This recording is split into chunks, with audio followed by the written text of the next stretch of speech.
Good evening, ladies and gentlemen. Hope you're having a fantastic one out there. Hope you're doing well. Thank you so much for being here. As today, we dive into a full album listen, 10,000 Maniacs. Who are we listening to? What are we listening to? Why are we listening to it? All that to be answered here in just a moment. Our Time in Eden, their fifth studio album, is what we're going to be checking out today, released in 1992. I like that album cover, too. There's something very artsy. It just looks cool. There's just something about it. I like it. Anyways, we're checking out this album because it was suggested and sponsored by Joe. Joe, thank you so much for the over-the-top support. Really appreciate that. Thank you so much for the recommendation as well. And I see that this particular album had also been mentioned by Interstellar Dave. Surfing the Cosmos.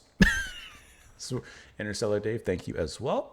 We've listened to a little bit, and I do mean like a little bit, from the band. We've listened to a little bit from Miss Merchant as well. And now it's time to dive into a full album here with this one. And I'm looking forward to this. And I hope that you guys are as well. Hope you're looking forward to sitting down for a while and perhaps just enjoying a little bit of music with myself. I appreciate you stopping by. I feel like there was something I had to say. Oh, that's what I was going to say. This is completely unrelated to the video. But you know what? While we're here, I got a package, and I figured I'd open it real quick. Before we go any further, if you don't mind, just pressing the like button. It helps a great deal on the channel. Of course, let me press the button. Bap. Like button helps a great deal. You can do just like Joe and sponsor song requests and album requests as well. It helps a great deal on the channel for myself, just perhaps obviously, but personally. But also, it's a great way if you have a request and you don't want to wait for the possibility that I get to it. That's one way to do it. What? I think that I ordered this. I can't remember off the top of my head what I ordered. What did I order? I mean, sometimes I just order things. Or was this, maybe someone sent this? I don't know. There's one way to find out. There's always so much tape. Why am I doing this now? Honestly, I had it sitting on my stand over there, and I was like, oh yeah, I should see what's in here. What is in here? We're pulling it out.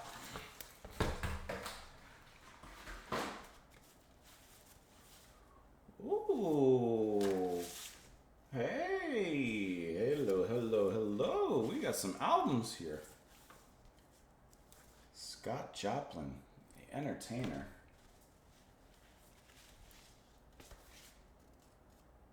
Dave Brubeck.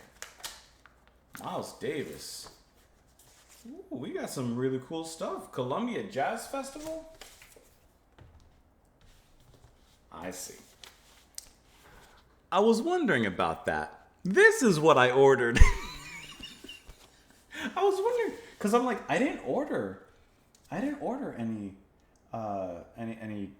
like this. I didn't order this. I mean, I'll take it. I didn't order this. And I was like, Scott Joplin, The Entertainer. I didn't order that, but it was just included with this. This I did order. Oh, I like a little sampler. I like that. I love that. That's really cool. Hey, figured I would, like I said, just open this while I'm here. It's not fitting in there. Okay, we'll handle this on the off time. Now, it's time for the on time. So let's go ahead and dive into. I've been trying to get a few more records. Let's go ahead and my favorite records. I've been trying to get my favorite albums. I'm trying to get records of them. Let's go ahead and dive in. 10,000 Maniacs. Our Time in Eden. You sitting down? You should be. As we start off with the first track, Noah's Dove. This sip of water, because I don't need a third cup of coffee. No, I don't. Goes to you.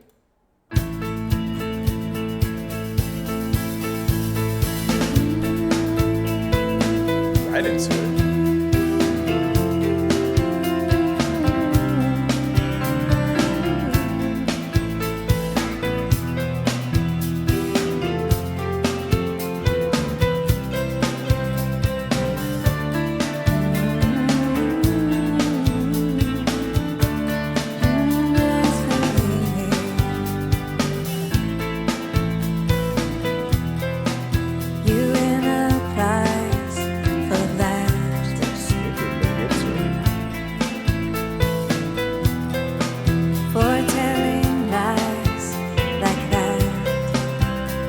so well that I believed it.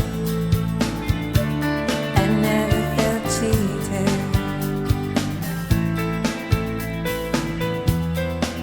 You were the chosen one, the pure eyes of noble star, choir boys and angels stole your lips and your halo. In your reckless mind, you act as if you've got more lives. In your reckless eyes, you only have time and your love of danger. To it, you're no stranger. In the August breeze,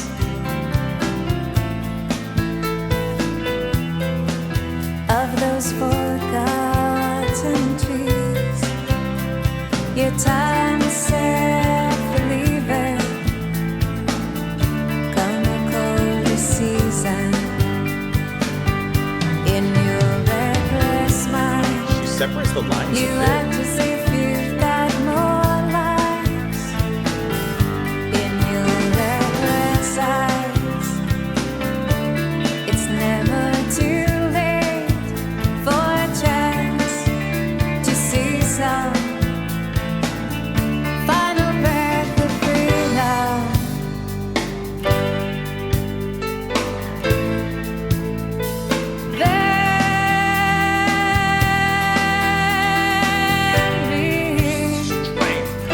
So very wise. It's like a brief moment of strength just to push through to the piano solo.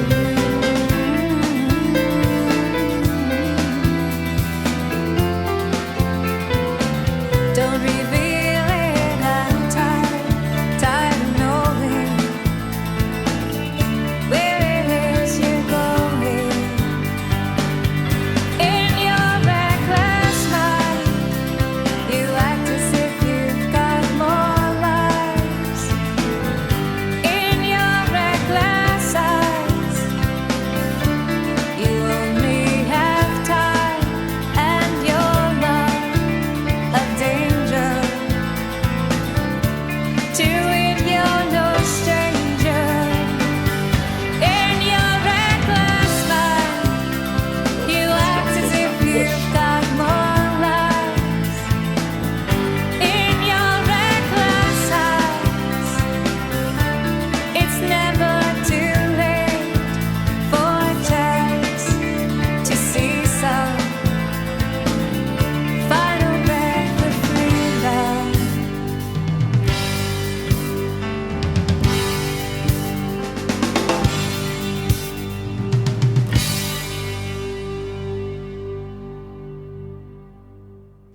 The song wasted absolutely no time getting into it. It starts off immediately, and what I thought was really interesting was the way that the music kind of comes in, and of course leading with Natalie coming in as well and her singing, which the lines, especially in the verse, are very spaced out. She'll kind of say a line and then give it some room and give it a little time and then go into the next line. And eventually she kind of catches up into something of a normal pace and delivery.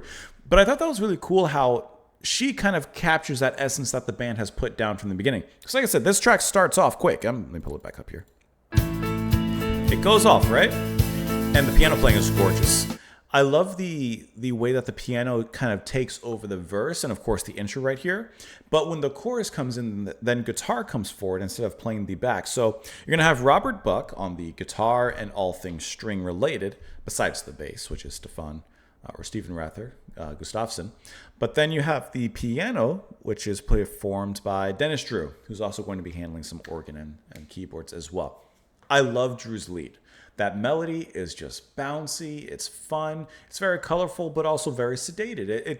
has a vibrancy, but it doesn't step out of lines or, take away from the music. It just gives it a beautiful shine. And then, like I said, eventually the guitar will come in and kind of take that over from Buck as it moves into the chorus. And I also see that Miss Merchant is also playing piano. So who knows who's playing piano on this particular track, as they're both credited. But like I said, getting back to Merchant's vocals, I love how she delivers the lines, because instead of just singing line after line after line in a very even way, the spaces kind of provide this interesting tension into the music, and not like a stressful, scary kind of tension, but just a weight, like when is she coming back? And so I like how there's that anticipation that's being built on just one essence of the song, just on her vocals. And then there's that moment around 250 where the music gets noticeably more powerful for just a moment. Not only does Natalie sing out this longer held note, but the drums come in with a little bit of a heavier notation as well. Right around 250. I'm gonna go back to 240. It builds up here. This seems like it's gonna be a break, and it does break away.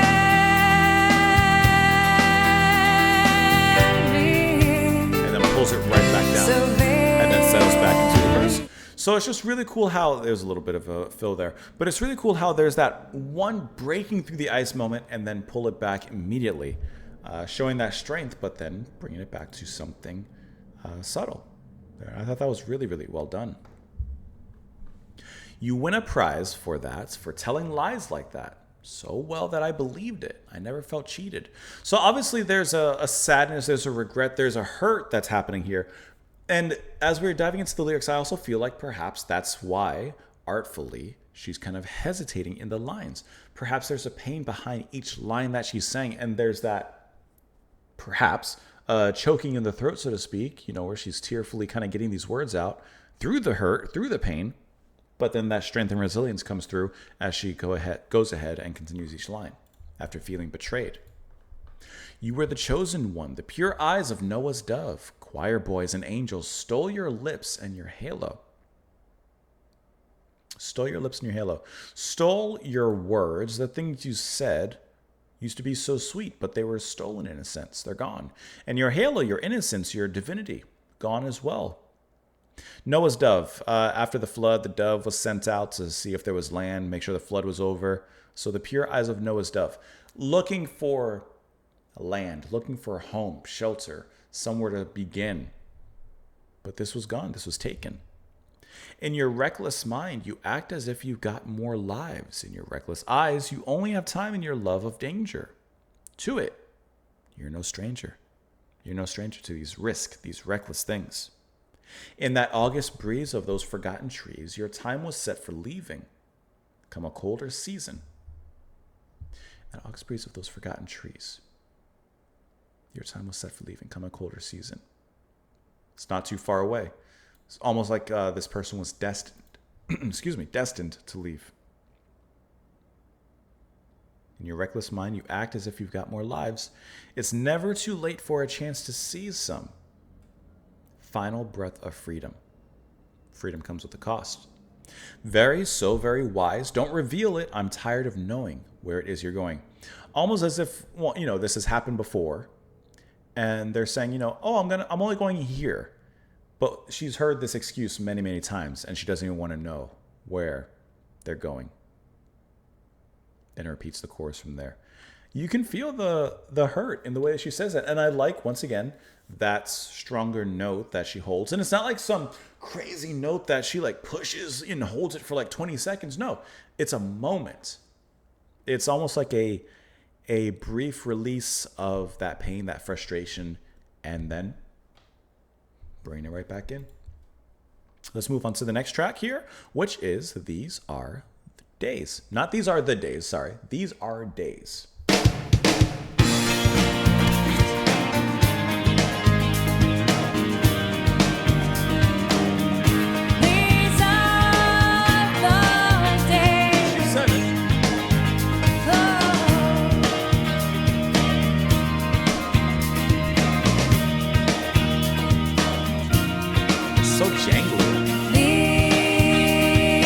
are days.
At the very end, the bass was allowed to kind of leap off into that lead, kind of following along with I say the cooing, but that's not the proper word, leading off with the final vocal riffs and that kind of, do do do do do do do from Natalie. Okay, a few things.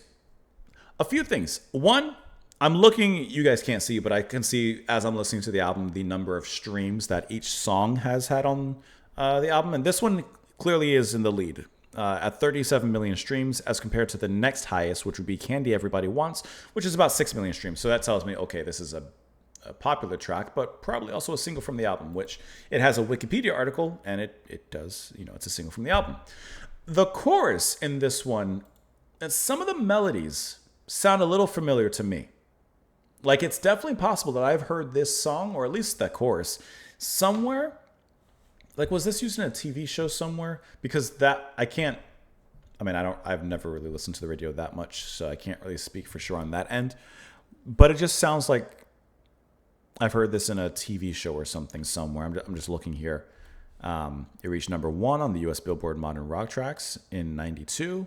Also performed for their album MTV Unplugged. It's chart position, really great chart position. It just sounds familiar. And there's definitely a chance that I've heard something with this track in passing. But regardless, it's a fun, jangly one, right? This is a track that's chock full of melodies. And it's not just a consistent melody. Okay, this is nice. This is the verse melody, and it just continues that on in the verse. And then we get the chorus melody, and that's what you get in the chorus. There's a lot of variation that's happening between the guitar and the piano, especially eventually, like I mentioned, with the bass, you got that as well. And I like how the organ pops up in the chorus. It actually comes in really nicely, providing some strong chords. Once again, that's Dennis Drew handling that. And I like how this creates this nice swirling pop jangly song with some really fun, near bubbly kind of vocals from Merchants. This one's perhaps a little bit more single-esque in its presentation, but it definitely treads a more fun path with this one. It just sounds familiar to me. Anytime I hear a track, for the first time here on the channel, or I'm doing a reaction to one and it sounds familiar, like I've probably heard it or something adjacent to it before, I'm always trying to figure out, where did I hear it? Sometimes you just hear music in passing, you don't quite know. These are days you'll remember, never before and never since, I promise. Will the whole world be warm as this, as you feel it? She's saying it's never going to get better than this, so you better enjoy. You'll know it's true that you are blessed and lucky. It's true that you are touched by something that will grow and bloom in you. These are days you'll remember when May is rushing over you with desire to be part of the miracles you see in every hour. Can I tell you, when I'm reading these lyrics, I kind of read them in two different ways. It could be to a lover saying hey, with me, you got it good. I'm just saying, enjoy the time we're spending.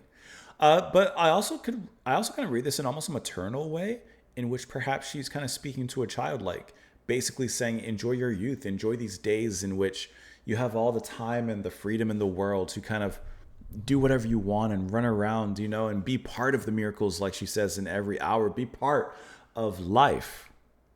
I feel like it can kind of go in both ways, or perhaps it can go in neither of those ways and be something else. These are the days. These are the days you might fill with laughter until you break. These days you might feel a shaft of light make its way across your face.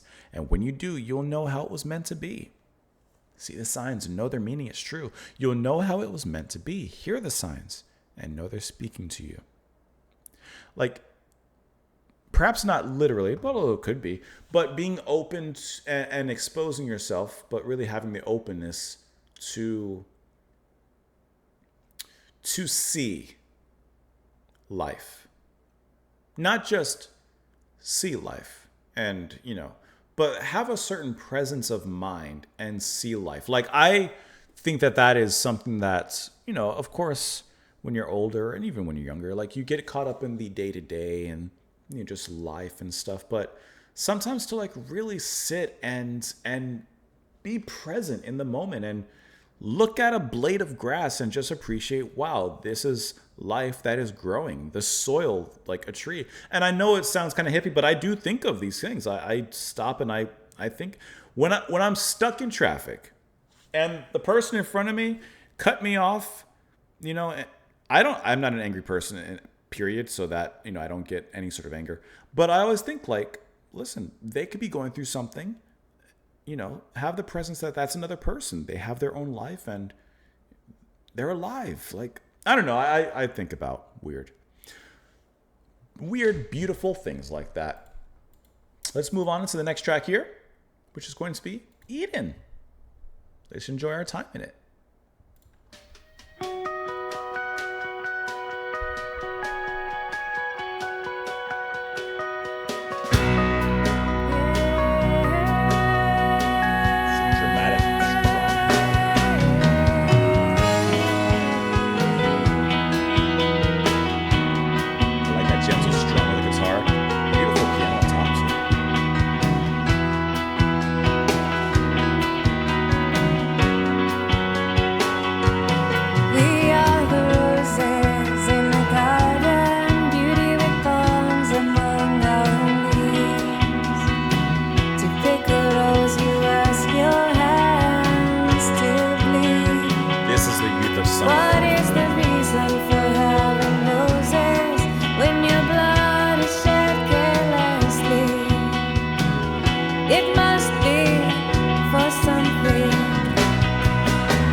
Only 3 tracks in. And I guess looking at the track listing, this perhaps could kind of be considered the title track in a particular way. And if I'm taking it that way, which I am, this really nicely captures like a beautiful spirit. So we get a gorgeous, frolicking, carefree run, sprint through some beautiful fields. And it is summertime. It's a little humid, but there's a beautiful breeze coming through, and you're having a great time. That's the feeling of this track. And it's called Eden, so of course it's going to have a little bit of a paradise kind of style to it. And I think that they really nicely captured that. Once again, I think that the melodies are one of the strongest things from the band. Now to think about it, but I think that wonderfully between the piano and guitar, I cannot help but focus on that, and especially in a track like this, which that really is a big focus. I love that opening strum on the guitar and how that leads into the rest of the strumming along from that. But that opening one, which is just a little bit more focused on each individual string, and then it kind of moves from there. That's a really lovely opening. It kind of sounds to me like the musical embodiment of like a flower opening, and the blooming of that flower, revealing the petals and the beautiful colors. It's a nice vibrant way to kind of bring us into it. The drums are also really interesting. I like when the drums change certain aspects. So here you have the snare, which comes in not every bar and where you would think it would, but it replaces one of those with the tom. So it goes ba-da-da-da-da, snare, ba-da-da-da-da, tom, ba-da-da-da-da, snare. So I like how it goes back and forth on that, because it kind of expands and opens up the rhythm and the drumming meter a little bit more than just to tightly confine it to snare, ba-da-da-ba-da-da, snare, ba-da-da-ba-da-da, snare. It opens it up a little bit with that, with the tom being used in there. And then you have this kind of glassy sound in here that I shouldn't say wasn't. I'm not quite sure what it is, but when it comes in, it's like I'm leaning towards like a pedal or lap steel guitar from Buck, or it could be a keyboard sound from Drew. I'm honestly not quite sure what's being performed at that particular section, but I like how sparingly it's used. But when it is used, it changes the mood of the music and adds another beautiful melody on top of an already melodious track. So it's just kind of used as an extra little pinch of something on top of that. And once again, Natalie sounds fantastic here. I like the ending. As we get towards that, there's that outro when we kind of get a little bit of a marching there, but also the outro when Natalie kind of pushes just a little bit more. And there's a moment in there where she kind of, I wouldn't say stops singing, but she stops singing in a typical fashion, and she almost sings in a little bit of a lower, and for lack of a better word, more natural conversational moment. Like not pure speaking, but kind of slows down to a moment. And I feel like there's a depth of emotion to that part as she kind of sinks for a second and then lifts herself back up. I thought that was really cool. This is a really great track, and we're only 3 tracks in, but I would put this one right now at the forerunner of my favorites. We are the roses in the garden, beauty with thorns among our leaves. To pick a rose, you ask your hands to bleed. What is the reason for having roses when your blood is shed carelessly? It must be for something more than vanity. What is the reason you hurt yourself just to grasp a rose? Must be something more than just vanity. Believe me, the truth is we're not honest. Not the people that we dream. We're not as close as we could be. Some truth in her words here. Willing to grow, but rains are shallow. Barren and wind-scattered seed on stone and dry land we will be. Waiting for the light arisen to flood inside the prison. And in that time, kind words alone will teach us. No bitterness will reach us. Reason will be guided another way. In that time, kind words alone will teach us. In that, just as a seed is vulnerable, in a sense, vulnerable until perhaps it's growing, or it's grown and sprouted, perhaps she's saying in this moment of vulnerable growth and exposure, kind words alone will teach us, and bitterness will not reach us. There's a strength there. All in time, but the clock is another demon that devours our time in Eden, in our paradise. Will our eyes see well beneath us, flowers all divine? Is there still time? If we wake and discover in life a precious love, will that waking become more heavenly? Can I tell you? On this particular part, she was talking about being a seed, right? I'm taking what I'm interpreting this as. Being a seed, and of course the potential for growth and eventually growing and growing. And then, of course, in the final verse, she says, will our eyes see well beneath us flowers all divine? So I take this almost as a progression of time, which is also mentioned here, as after we've grown ourselves and we've grown from seed to sprout to flower, and we look back down beneath us, our eyes see well beneath us, flowers all divine. When we reach a certain level and a certain position in our life, do we look down on others who are still perhaps growing? I don't know. For some reason, that's what I get. I feel like I'm wrong. I think I'm completely wrong. Because you could go into this song completely different. You know, our time in Eden, taking advantage of our time in beautiful conditions. And, you know, when life is going well, eventually time will devour that away and we'll be kicked out of Eden symbolically, right? We could go that way, and that's probably closer to what it is. But I kind of like what I'm putting down here. Also, I kind of like what I might be thinking. If we wake and discover in life a precious love, will that waking become more heavenly? Yeah, perhaps. Few and far between. It's the next track. Hey, bring in the horn section now. Times are far between and I feel like that. It's a fun way to pick it up. We can look upon our lives without regret. Of all the things I have done, you think about it Kind of everyone reminds me of Pretenders a little bit. without exception. Till you make your peace with yesterday. Never build the future, I swear by what I say. Whatever penance you do, decide what is worth to you, and then respect it. Switching tones and drums. However long it will take to weather your mistakes, why not accept it? My hands from now tied,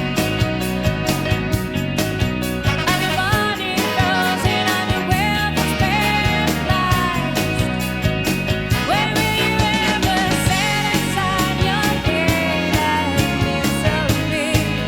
Great horns, man. They swing. No matter how big, no matter how you show pain,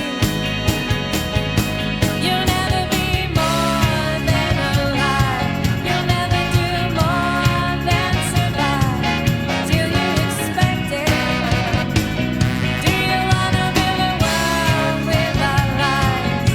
You better soon decide, or you can forget it. My hands are now tied, and your body frozen on the wilderness paralyzed. That big growly bass line. Till you drop that heavy baggage you're dragging behind. There won't be room for us to fulfill this ride.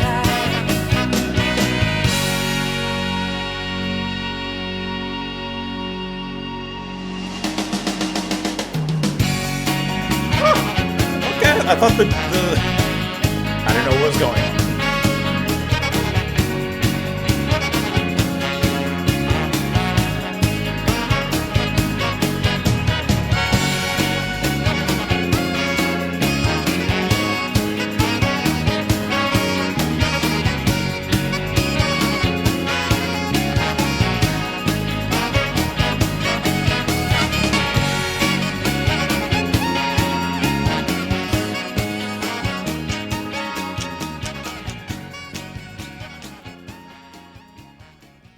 Okay, what a great way to come off the fun, summery, frolicky beauty of Eden and hop into something much more energetic. Like, it's a great way to kind of bounce back off of that. And I don't mean like bounce back quality wise. Obviously, I really enjoyed Eden, but to go in a completely different direction and just maintain this streamlined direction. Few and far between. Now we get into some horns. We got the horn section that's performed by the JB Horns. That's going to be Marcelo Parker, Alfred Pee Wee Ellis, and Fred Wesley handling that. And I see that's, let's see. Were they on Soul Train? No, I'm just looking to see perhaps where they've performed and who they've performed with. I'm seeing a lot of members here. I'm just trying to see where they've performed. At least quickly as I'm looking around, I don't see anything. I was just curious, but I feel like we've come across them before, but maybe I'm thinking of something else or anything. Either way, they sound great. I love the live big sound that they bring to it. I like the swing like of the music that they add into the music, and of course there's a certain sophistication and energy as those horns start pumping. And I love how, I mean, this track kind of reminded me of the Pretenders a little bit. I love how the band just jumps into this. Drumming especially, huge energy on the drumming. I love the breakdown on the toms here. I like how big the chorus feels. I mean, this is a track that, when did this album come out? Did I say 92? 92, perfect. This is an album that feels like bridging that gap of the 80s and the 90s and stepping into that new decade and this new era here, but doing it with such fun energy and bringing it down really, really nicely. The bass line's fantastic. I like how the organ gets those kind of gospel-esque chops in there. Like, it just kind of, this is a bringing the house down kind of track. Big toms, like I said. And then this is the track that you can't help but bounce up and down and jumping up in the crowd, up and down. I love how the bass line comes down from Gustafsson and kind of gives us that growl. Bum, bum, bum, bum, bum, bum, bum, bum. So, the band, the JB Horns, they play a lot of soul music and seems like soul adjacent music and such. And I feel like there's, obviously from them, but the band themselves, 10,000 Maniacs, have kind of incorporated that into the way that they play so that the horns come in and fit in very well with the music. I think that they just did a great job of kind of adapting them into the style and making this kind of a nice little hybrid between them all. Times are far between and few, I bet. We can look upon our lives without regret. Of all the things I've done, you think I'm proud of everyone. Without exception? Who is the exception? Till you make your peace with yesterday, you will never build a future. I swear by what I say. This is a great line. Make your peace with what has passed that you can't change. And if you don't, then you can never properly move forward. Whatever penance you do, decide what it's worth to you and then respect it. I like that. Whatever choice you make, in a sense, to act as penance for yesterday, like figure it out. Respect your own decision, have some confidence, and move forward. However long it will take to weather your mistakes, why not accept it? My hands for now are tied, I'm a body frozen, I'm a will that's paralyzed. When will you ever set aside your pain and misery?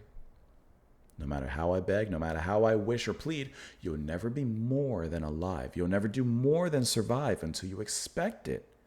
Do you want to build a world with our lives? You better soon decide or you can forget it. This is a great line.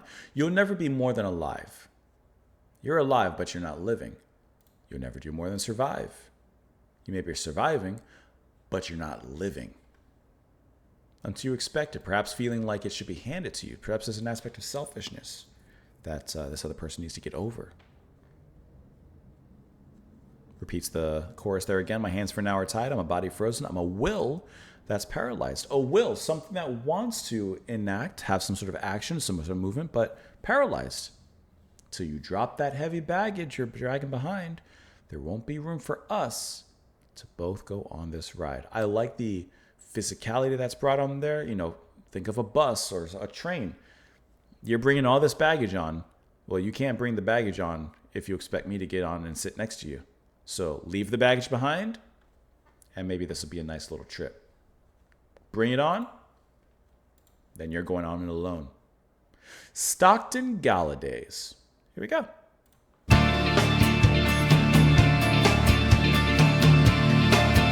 A bit of a darkness here.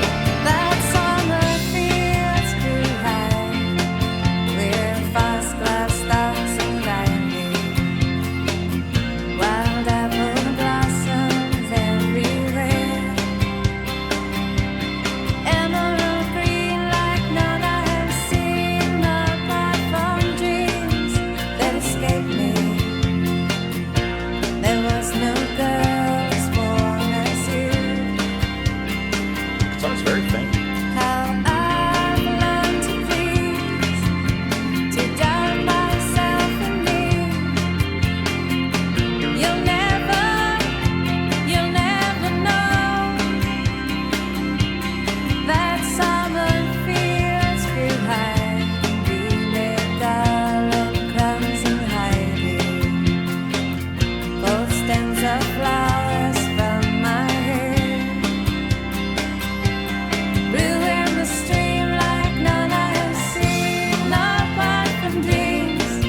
that escaped me.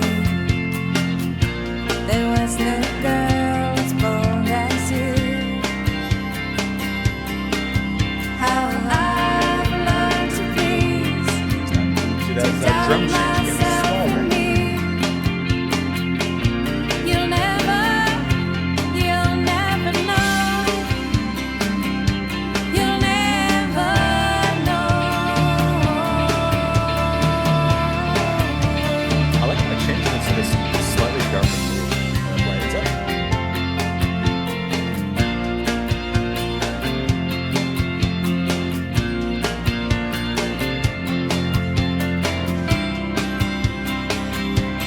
Violets serene like none I've seen, apart from dreams that escaped me.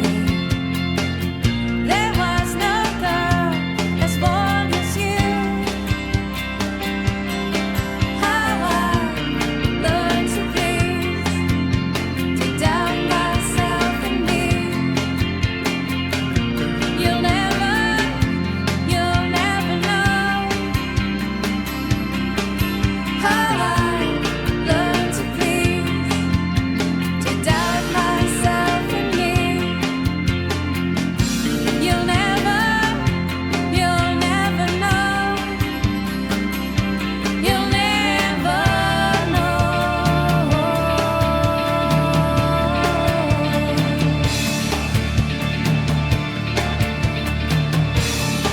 I wanted to play it here.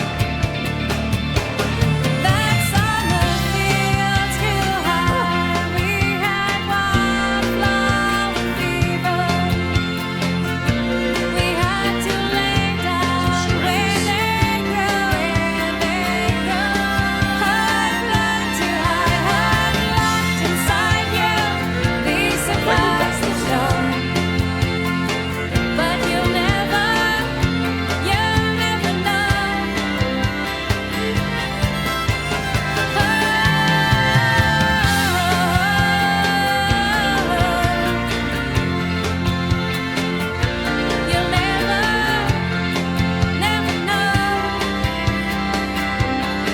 I've learned to hide, locked inside you.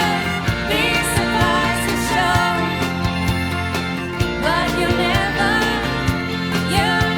know. Must be the language trouble.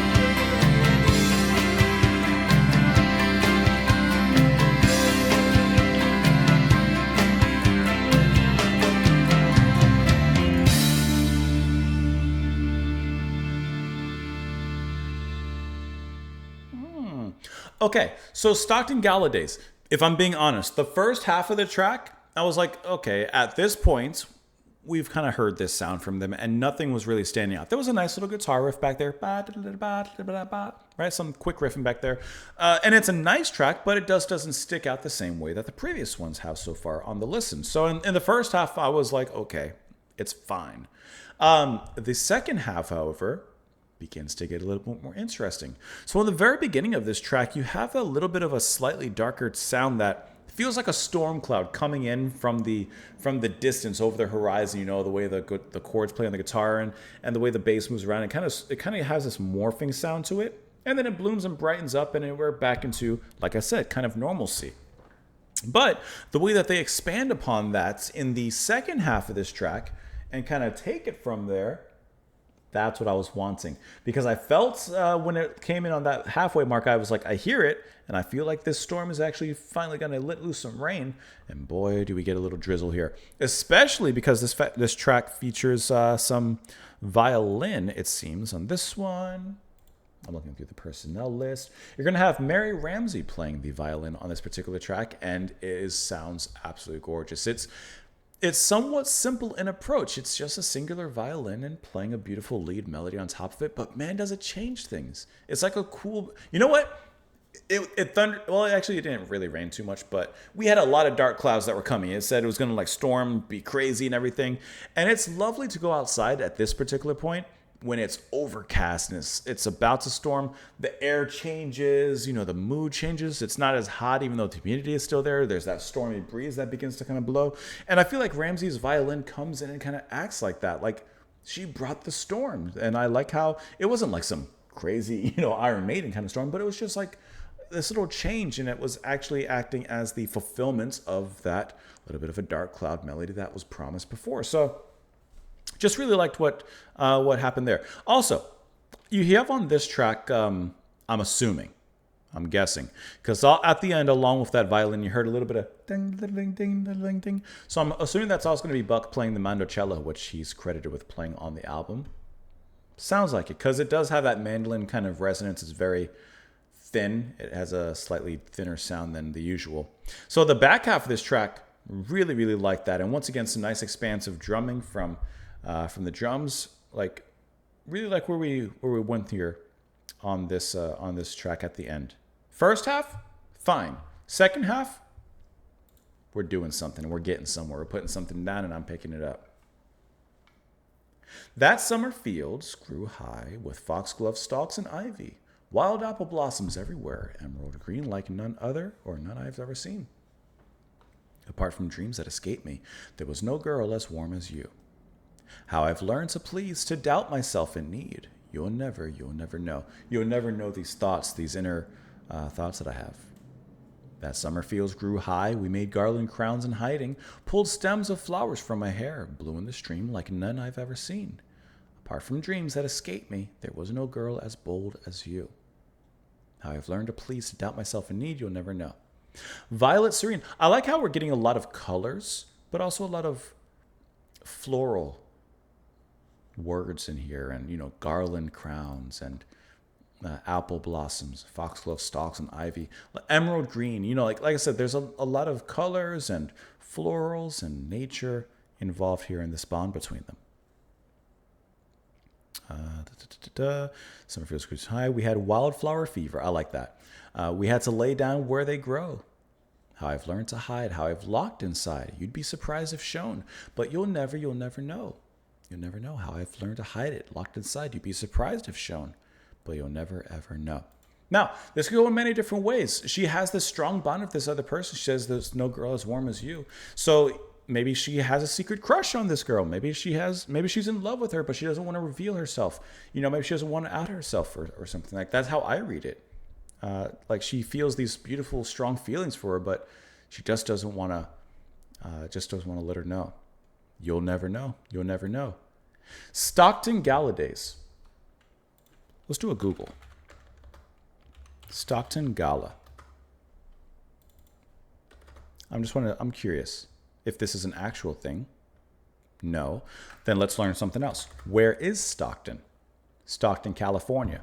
So, is Stockton, California a nature kind of place into which it has these flowers and the different things that she's describing?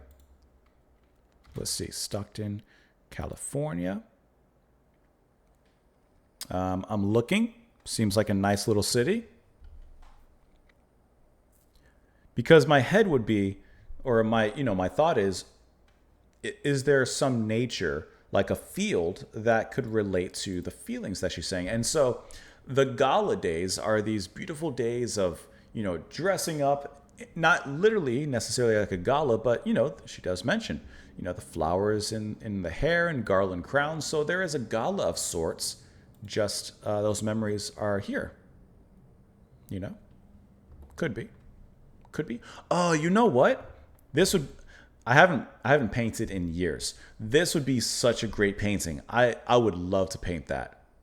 I used to paint a lot when I was like in college age, in my 20s. And these are like the kind of paintings I would do, like silhouettes with really colorful skies and landscapes and stuff. Anyways. Oh, that'd be fun one day to paint with Liam when he gets a little older. We did go to a painting class, like a kid's painting class last week. Okay. Next track, Gold Rush Brides.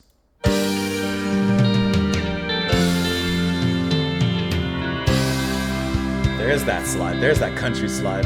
Follow the typical signs, the hand-painted lines down very roads, past the long church spire, past the talking wire from where to who.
skills used for new effects. A real estate claim on $1 and his name so painfully.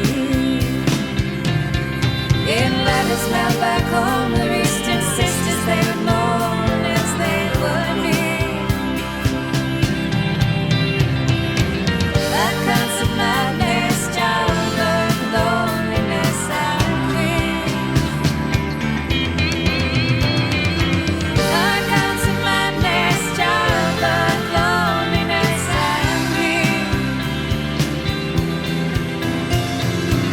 That constant madness, childbirth, loneliness, and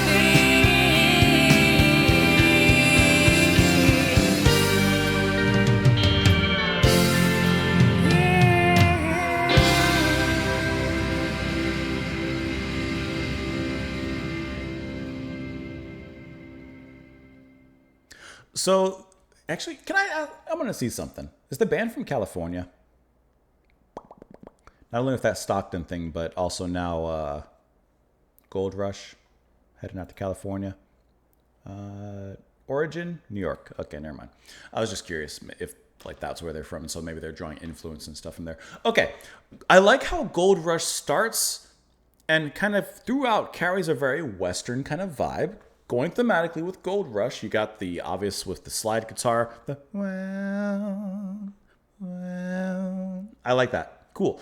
And then also the sound of the piano. It has that, I wouldn't go as far as to say like a honky tonk kind of tone, but it definitely has more of a Western country-esque drier tone to it than perhaps some of the piano that was performed before. And then even Natalie, I would say especially in the end, she does a note there. I'm going to go back to it. It has those Western sounds, but it doesn't stray so far thematically into that it becomes like too on the nose, you know? It doesn't tread into that territory of being, okay, you're making a Western song, like we get it. No, it's actually very nicely included into their already, established brand of music. They're not changing direction. They're just altering the chorus a little bit and including a little bit more. And I really enjoy the way that the music is allowed to breathe at certain times after Natalie's done singing. She brings like I said, a definitely more kind of lower, dustier sound into the music. And dusty is definitely what I would describe the overall aura of this track. But it's cleaned up. There's something beneath it, kind of like a gold digger, right? There's gold under there. And so I think that the band keep that gold of their music while adding a coating of Western dust onto everything. But the last note that Natalie sings, can I just tell you that is so, so country. Let me pull it back up here. Right there. That last little bit, I did it different, but she's getting into it. She's getting into it right there. But I think that this is a cool track, the way that they incorporated those sounds and made them gel so well in here. Especially that little pedal steel, that lap steel, whichever one it is, pedal, lap. I always get the two confused. Follow the typical signs, the hand-painted lines down prairie roads, past the lone church spire, past the talking wire from where to who knows. There's no way to divide the beauty of the sky from the western or wild western plains. That horizon. It's almost borderless. Where a man could drift in legendary myth by roaming over spaces. The land was free and the price was right. Dakota on the wall is a white-robed woman, broad yet maidenly. Such power in her hand as she hails the wagon man's family. I see Indians that crawl through this mural that recalls our history. Who were the Homestead Wives? Who were the Gold Rush Brides? Does anybody know? So she's, what I gather is she's looking at a painting in modern day of some historical importance. She's watching these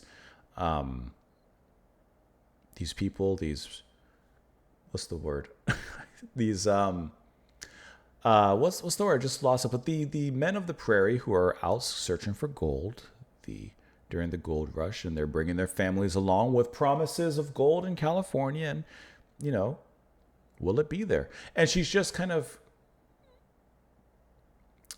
thinking and putting herself kind of in their shoes and having a little bit more of a an empathetic attachment to the painting, looking at him and not just viewing the art as art, but viewing it as these are people that lived through this. And who were they?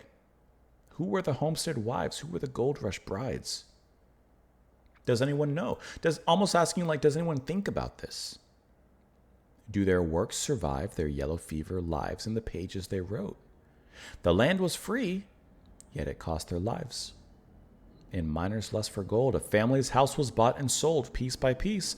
A widow staked her claim on $1 and his name so painfully.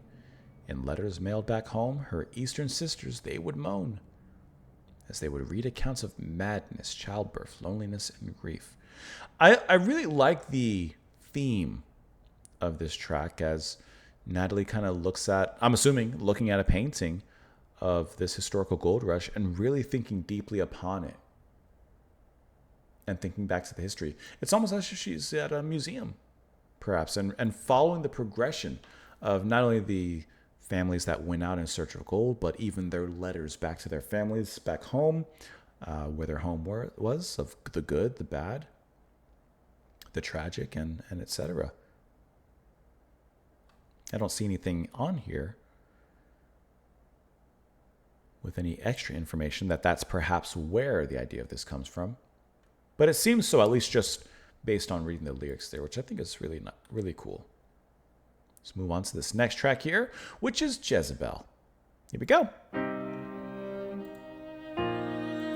It's that violin again.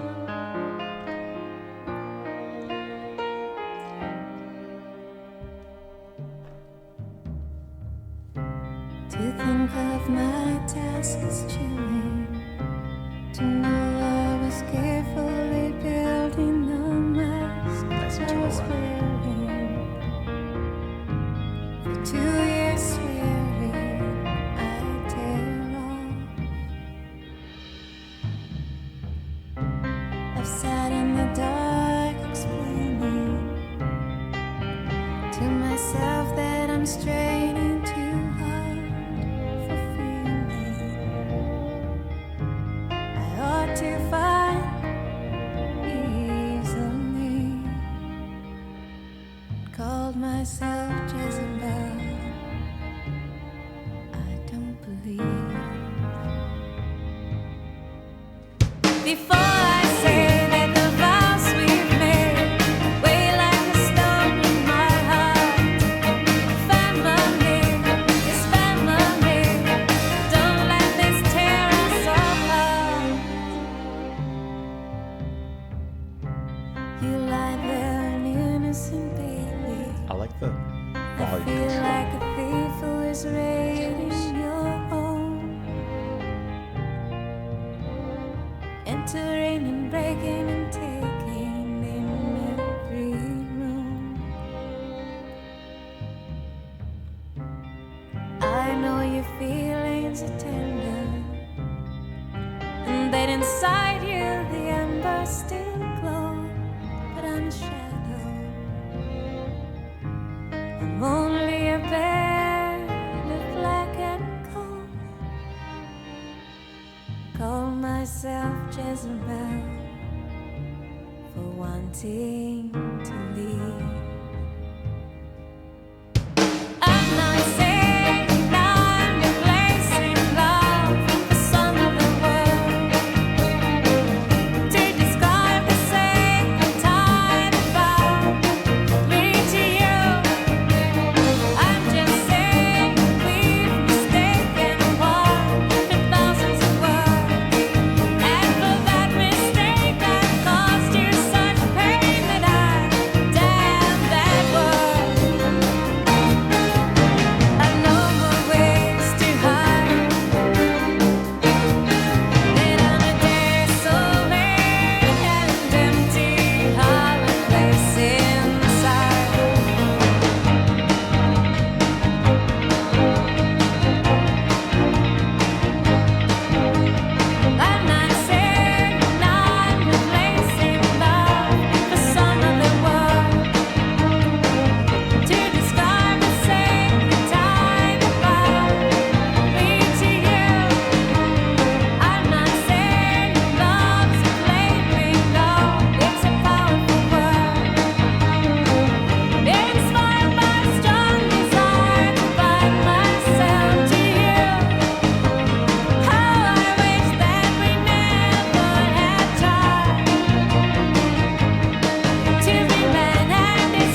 we will see how things stack up. But as of right now, that is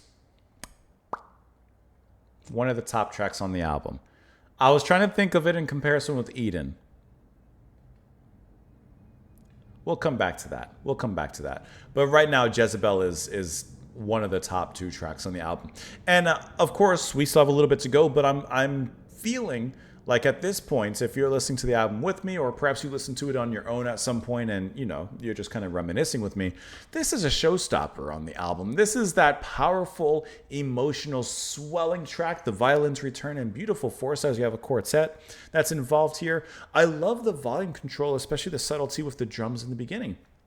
And just kind of allowing the drums to have this very slow and methodical approach into the music. And of course, when that snare pops off, it pops off, and now the drive really comes into full effect in the music there, and now we're kind of off to the races. And then, of course, we pull back again and kind of start slow and steady again. But when it gets to that finale, it really does feel like this big emotional send-off, and Natalie, I think, has one of her best vocal performances in here, especially with the way that she just pure and poetically inducing pushes at the end there and kind of works that delivery into almost a flutter. It's like its own storm with the way that she like firelight comes out from here. I think that this is the centerpiece of the album. I would say that this is the big standout. Listen to the drums. I love how... I feel like a thief who is raiding your... And she sings at first with that point, of course, moving into something quieter, more subtle, very shadowy. But when the music pops in... Like to you, I'm not saying love's a plaything, no. And I feel like there's a lot of emotions probably in what she's singing about and, you know, in her vocal performance. But I feel like there's this almost... We'll have to look at the lyrics. But I feel like there's almost this anger that's in here. And I don't mean like in a wrathful anger, but perhaps like a feeling of betrayal in a certain way. Not like earlier tracks, but almost like looking at herself. She's upset with herself because this seems to be a very personal song, and she speaks about herself a few times in here and what she thinks of herself. So I feel like there's an anger pointed directly introspectively, but then there's also a sense of freedom. I think that in this particular point, It's a powerful word. we get the sense of. Inspired by... And like how, you know, some of the violin, you have the sustained notes, then the others are chopping it up, adding that action into the music, and it just goes on from there in a very powerful, powerful way. I think that this is, like I said, one of, so far, the 2 best tracks on the album. To think of my task is chilling. To know I was carefully building the mask I was wearing. For 2 years, swearing I'd tear it off. I like how she even gives an exact duration of time that she recognizes upon reflection that she was creating this mask that she was wearing. I've sat in the dark explaining to myself that I'm straining too hard for feelings I ought to find easily. Called myself Jezebel, I don't believe. Before I say that the vows we've made weigh like a stone in my heart. Family is family, don't let this tear us apart.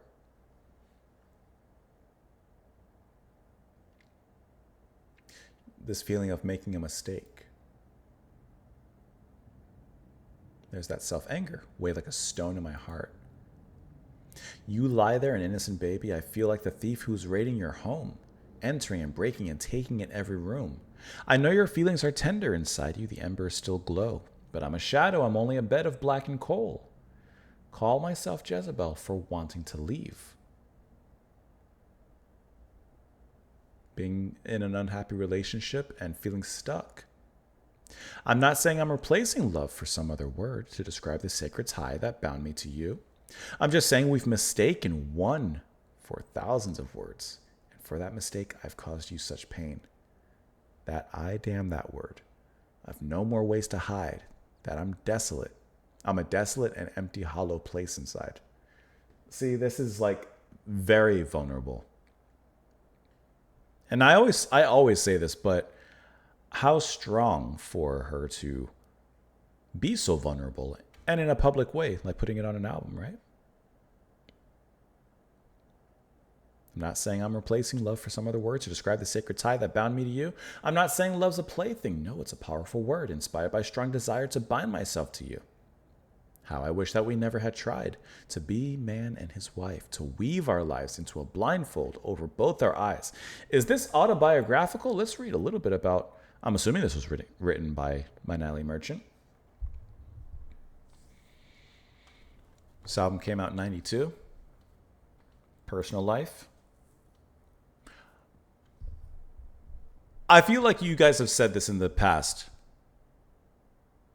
They became close friends, eventually had a romantic relationship with Michael Stipe. They credit each other as inspirations in their songwriting.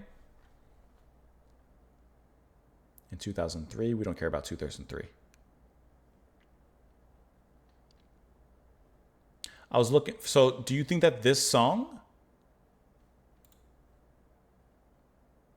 could be about Stipe in a way? Or maybe inspired by? Or maybe not. Maybe she's just fictitiously creating. Let's move on to the next track. How You've Grown.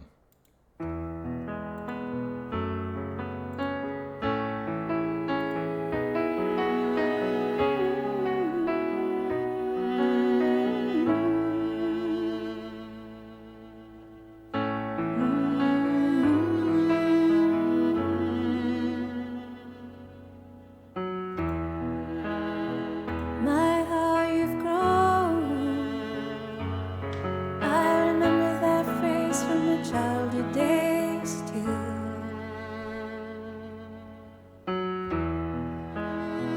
Just wait and see. I remember those words and how they chided me. When patient was the hardest thing to be.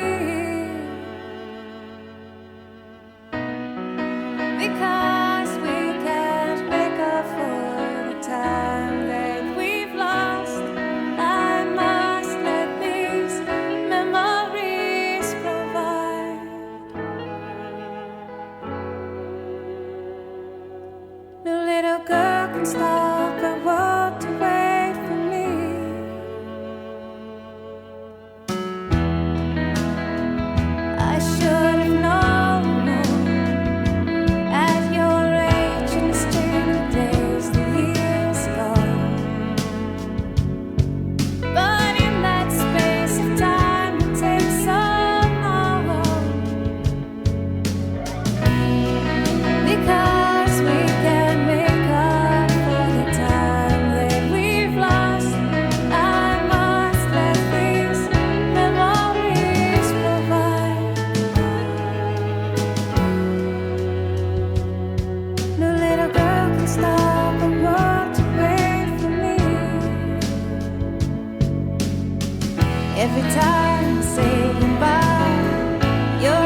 I expected that to go on for a little bit longer. Coming off of the back of Jezebel, which was so intensely powerful in an emotional way, this is actually a really nice follow-up to kind of keep things on a downward trend, not quality-wise, but, thematically wise, and kind of cool us down after such an intense performance. And this one's just as emotional as really a lot of the lyrics have been throughout the album.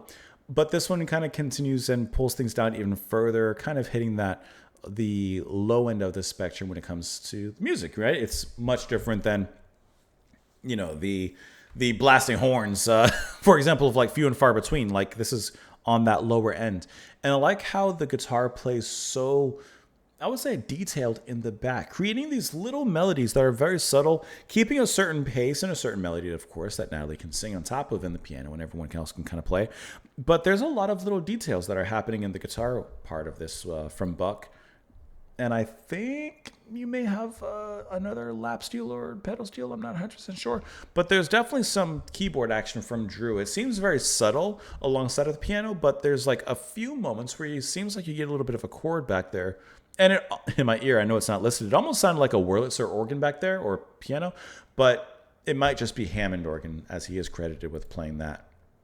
And I like how that just added a little bit into the music. The violins here return in a really beautiful way as well. Like it all just has this beautiful sound to it that's deeply emotional. Once again, Ramsey playing the violin here. And I think that this is a nice, short and sweet, emotional little track to kind of carry forth the emotional continuity from the previous track. It doesn't recreate, but it does feel nice as a follow-up. My, how you've grown. I remember that phrase from the childhood days too. Just wait and see. I remember those words and how they chided me. When you're a kid, you don't want to hear just wait and see. You just want to see. When patient was the hardest thing to be.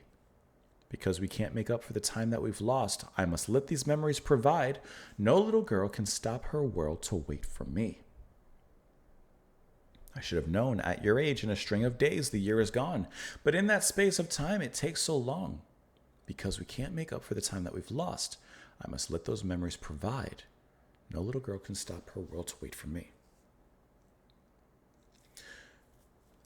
Here's how I read it. I could be wrong. I feel like we're almost reading her speaking to her daughter and perhaps trying to make up lost time with her in some capacity. And this little girl can't stop her world to wait for me.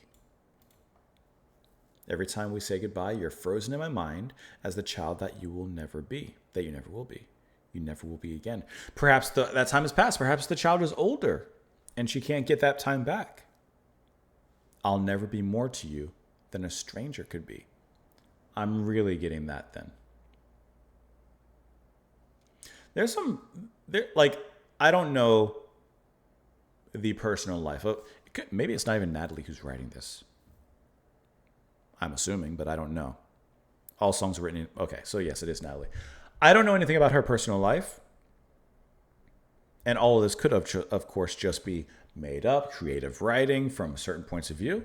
But she lets loose some deeply vulnerable emotions in this album. And this track is just another example of that. And I really I just appreciate that kind of openness.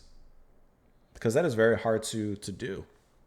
And in such a really beautiful way as written here. Let's slide on into Candy Everybody Wants.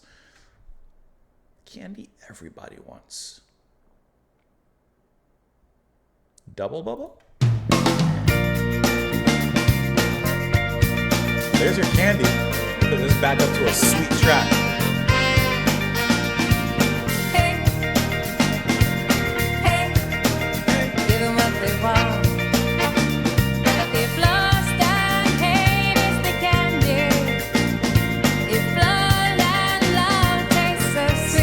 Single cover. Then we give them what they want.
Can I tell you something? Every track, I don't know what it is, but every track it gets to the ending in the last 10 seconds, and I always feel we could go on for another minute. Like we could take some time and go on. But they're just creating these tightly knit pop rock songs with depth of lyrics. Sometimes emotional music, sometimes fun music. This one's, of course, leaning towards more of the fun side. This is candy everybody wants. Everybody wants it. It's fun. It's exciting. The horns come back in. It's like you're just having a good time. It's bouncy. And what is this candy everybody wants? Well, we'll dive into that. But this is another track that I'm pretty sure is a single because there's a different album cover on the lyrics here. And this is one of those tracks that I say at this particular point in the album sounds nice. It's fine. It doesn't stand out to me. A lot of the tracks on the album, or not a lot, a decent amount of tracks on the album have a very similar kind of style to them. And this one kind of folds into not generic, but in their brand on this album, it just kind of flies under the radar. You know, the horns are a great addition, and it does make it stand out, but not quite enough. If I'm just being honest, I think that this song is okay. I think it's okay. Hey, give them what they want. If lust and hate is the candy, if blood and blood and love taste so sweet, then we give them what they want. So their eyes are growing hazy because they want to turn it on. So their minds are soft and lazy. Well, give them what they want. People like to view violence and sex. It's candy. So give them what they want. Give them it's like my mind goes back, obviously TV and movies and such, but like in entertainment, but like the Coliseum. Yeah, we want to see the gladiators kill each other. Give them what they want. So their eyes are growing hazy because they want to turn it on. So their minds are soft and lazy. Well, who do you want to blame? Do you want to blame the corporations who are trying to make a dime off of viewers? And so, yeah, give them more what they want. Or perhaps we're blaming the viewers because the viewers are the ones who won in the first place. And it just repeats from there, getting the point across. It's the second single from the band. It was released in '93, written by Dennis Drew and Natalie Merchant. Rolling Stone wrote the songs about their American appetite for televised sex and violence and big businesses' willingness to satisfy that craving. Yep, that's for sure. And, oh yeah, and the single cover. Just feeding the dummy. Doesn't this dummy have a name? Slappy? No, that's from Goosebumps. Tolerance is the next track here. It's not Slappy.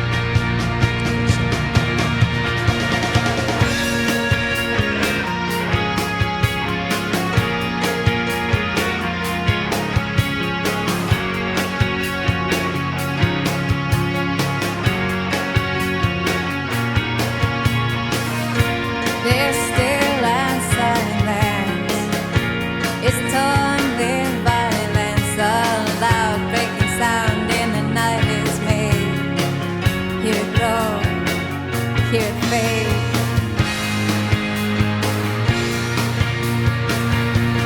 The guitar is heavy. The sound you're hearing, the sound you're feeling is the heat that parades up and down our streets. Coming with rhythm bounds and within reach. Now inside the place we hide away, we hear it near and hope it turns away. Turn away. There's something soothing in the air we're breathing. We learn slash and burn is the method to use. Set a flame, burn it new. We're overpowered. We kneel, we cover our heads to detect the blows that will come.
that song.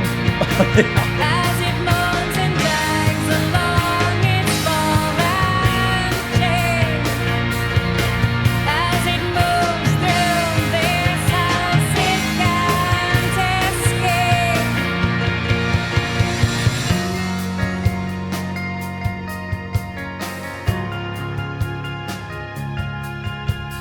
Now inside the place we hide away, we hear it near and hope it turns away. Turn away, turn away, turn away, turn away. Turn away.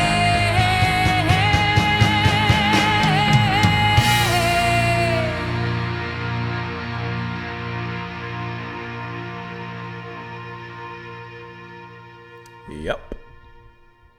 Yep. Toss this one onto the list. Toss it onto the list of best tracks from the album so far. Tolerance adds a nice heaviness to the album at this point. It gets heavy, like for where this album has been going. And Natalie's singing is very direct, and I don't want to say angry, but there's a certain kind of bite in the way that she sings. In her approach, her delivery is a lot more stated and just going for it. And like the guitar, like He Lets Loose, Buck is kind of given a little bit more reign here. You already get a little hints of that from the beginning, right? There's some jagged edge to this, and I ain't talking where the party at. But then even when it gets further in, The sound you're and it always hearing. back it up here. There's a weight to it. Now, we back off that. We step off the gas. We let loose the pedal and kind of move back into something a little bit more jangly and alternative and melodic in that particular regard. Sure, no, yeah, absolutely. But it still has a certain cut underneath it, even in that section, that you know it's going to come back and it's going to kind of throw it back, right? There's this tension beneath the ice, but always raising back up to it. I'm trying to skip ahead. And hear it rain. That bass is really bringing the depth. I haven't really talked a lot about the bass playing, but that's going to be Stefan or Steven Gustafsson. I don't know why I always keep saying Stefan. And I don't think I've at all mentioned Jerome, except maybe in the beginning. Agostiniak on the drums. Like I said, I mentioned in the beginning how I really like the drums, but I haven't talked about it much.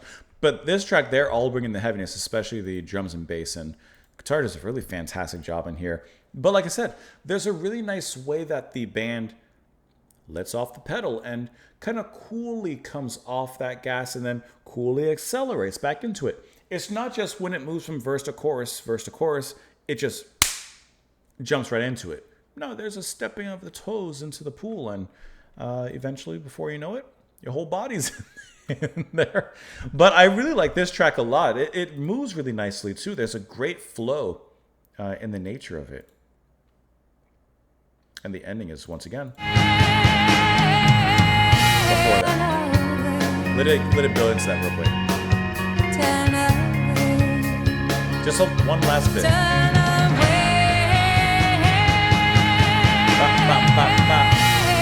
And what I like is that, there's no stop button. What I like is that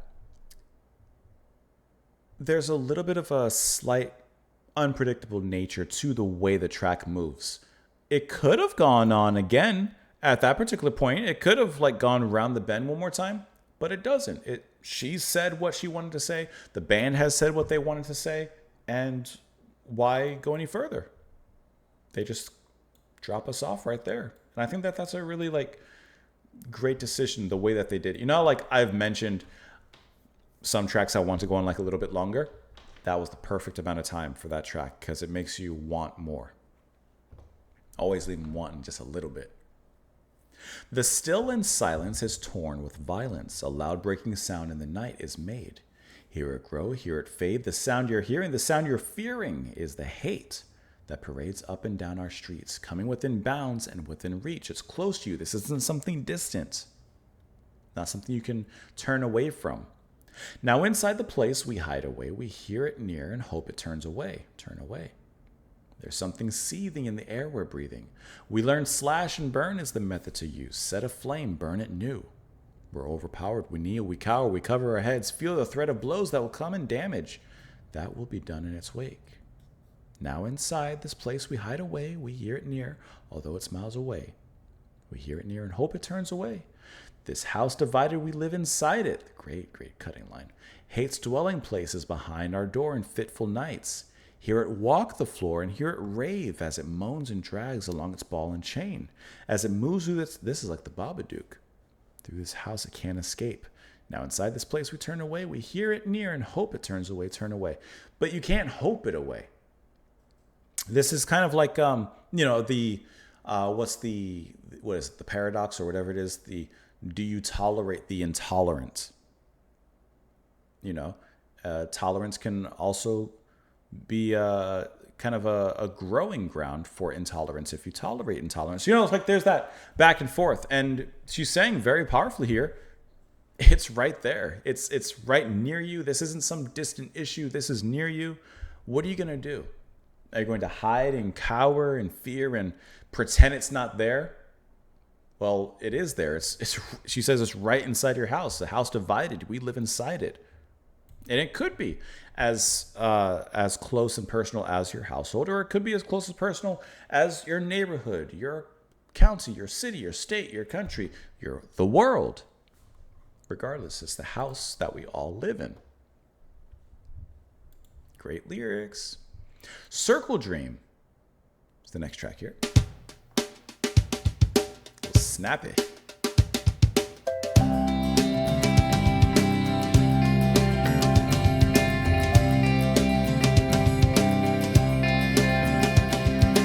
I dreamed of a circle.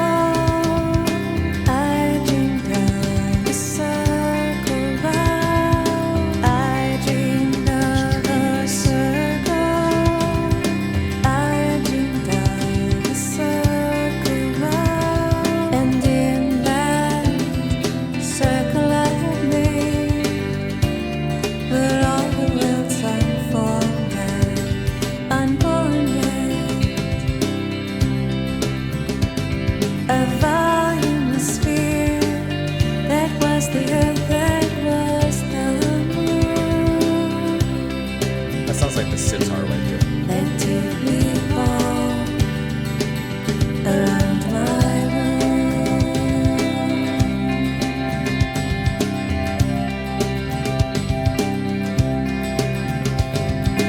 I dreamed of a circle.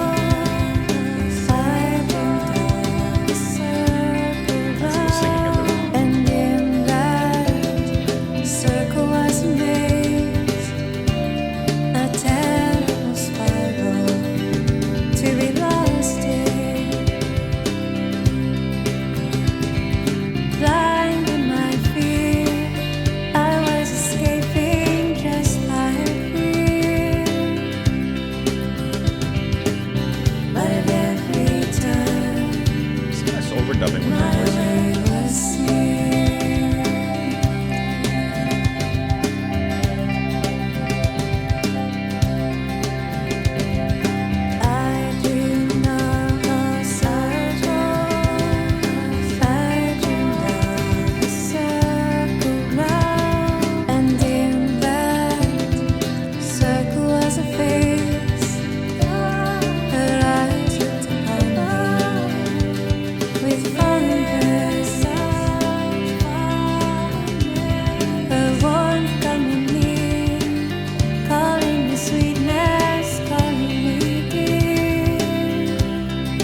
glassy keyboards again.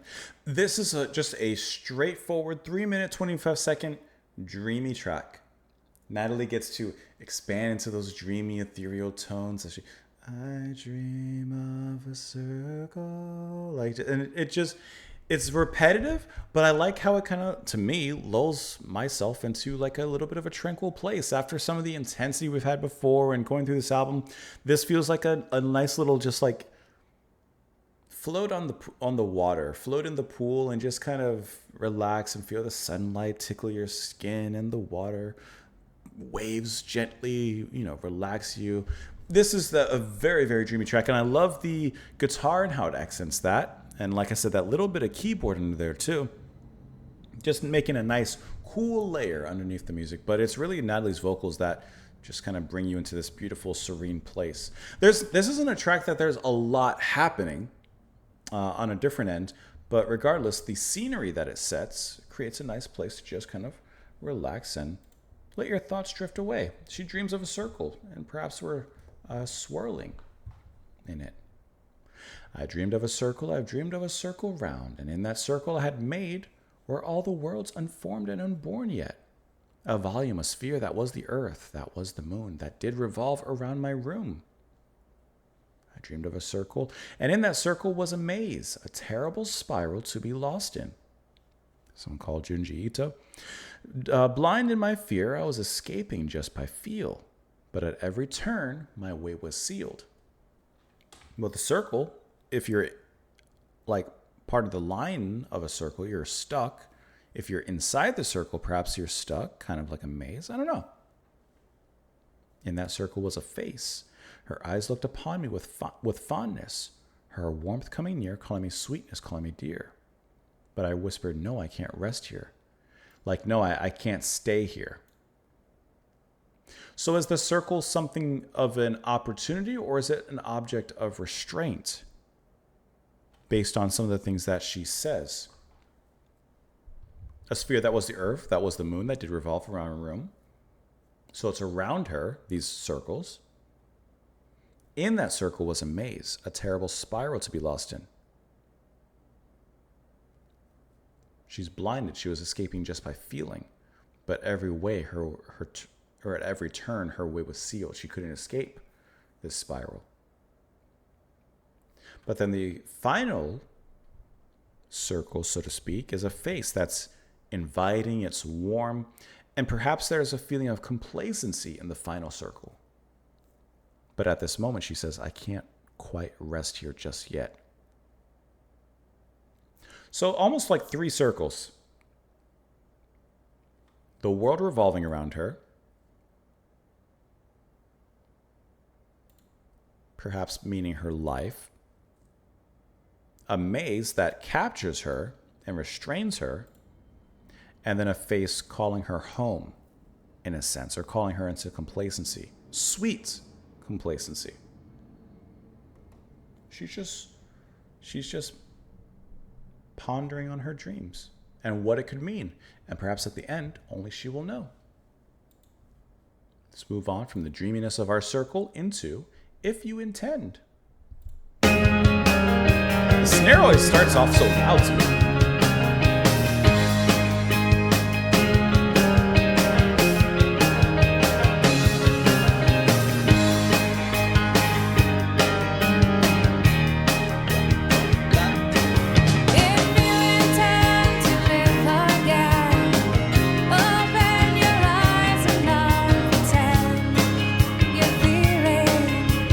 Nothing worth believing. God, if you persist, you'll die.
picking there.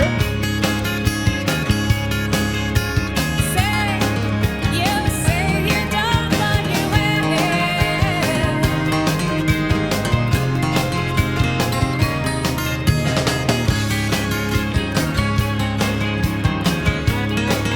You say you don't, but you will.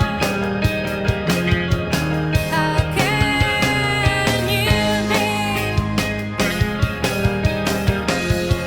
so near and not see?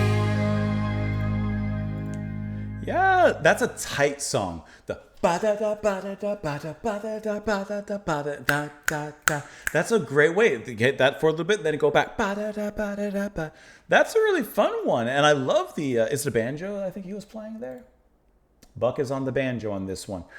Man, that was a nice way of ending out with that solo out there. And I love how the banjo has such a more up close sound to it. Like he's playing closer to the microphone and it's giving a little bit more of a bump in the production. So you get it like much more upfront. And I love how it sticks out every single time he picks one of those strings. That the individual picking comes out really nicely in this one, alongside of, like I said, that energetic drumming.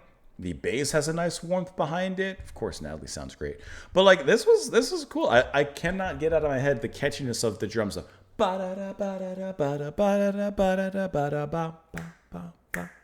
Like that's just a nice rotation that the song goes in.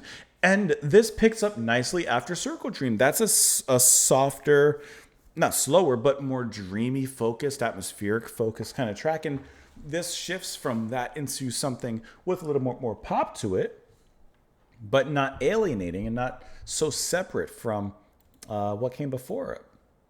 This was really nice. And you have that da, da, da, da, da on the keys from Drew. This is a fun one and a nice near final track on the album. If you intend to live again, then open your eyes and don't pretend you're feeling there's nothing worth believing. God, if you persist, you'll die like this and wither in the midst of your first season, cut down with no reason. How can you be so near and not see everything? If you intend to live again, then take the outstretched hand of the one that needs you. It's been so long we've missed you. Why do you intend to speed your end? Like, don't rush towards the ending of your story. Lie in the dark and let your limbs grow weaker, sinking low then deeper. How can you be so near and not see everything? Feel what might be. See what I see. See the potential. Feel the potential. Again and again and again, say you don't. You say you don't, but you will. How can you be so near and not see? It reminds me of the meme. It reminds me of the meme here. Of like here. The guy mining and, you know, giving up right when you're about to hit it. And so it, like looking at the lyrics, you kind of get that. She's looking at this person, and who knows what the actual situation could be that she's referencing here. But basically the point is, don't give up.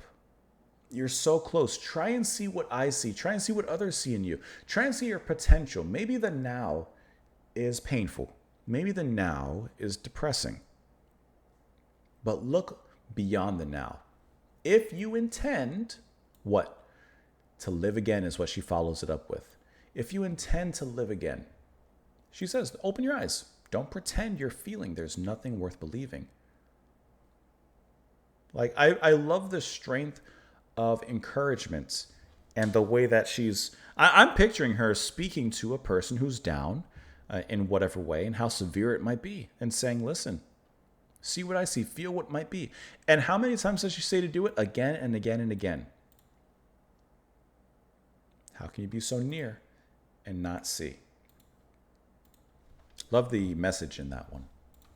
Let's move into the final track here on the album, I'm Not the Man.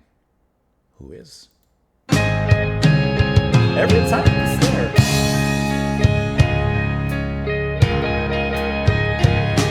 It crawls on his back, won't ever let him be. Oh, that's very 90s downtown. Stares at the walls until cinder blocks can be. His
And our time in Eden has ended. Ladies and gentlemen, 10,000 Maniacs.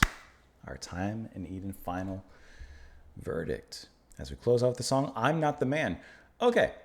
Fourth best song on the album. We'll toss it in there. Fourth best song on the album. I like how this one ends the album moving into a more down-tempo 90s direction and kind of incorporating, of course, that alternative rock sound. But they took it down here a notch with the bass playing especially very, very rhythmic and, you know, like I said, in that down-tempo, lower end kind of spectrum, which feels fantastic. The way that Natalie sings in here is moving in that direction too. If you changed a few things in here, you could pretty much move into a trip-hop direction.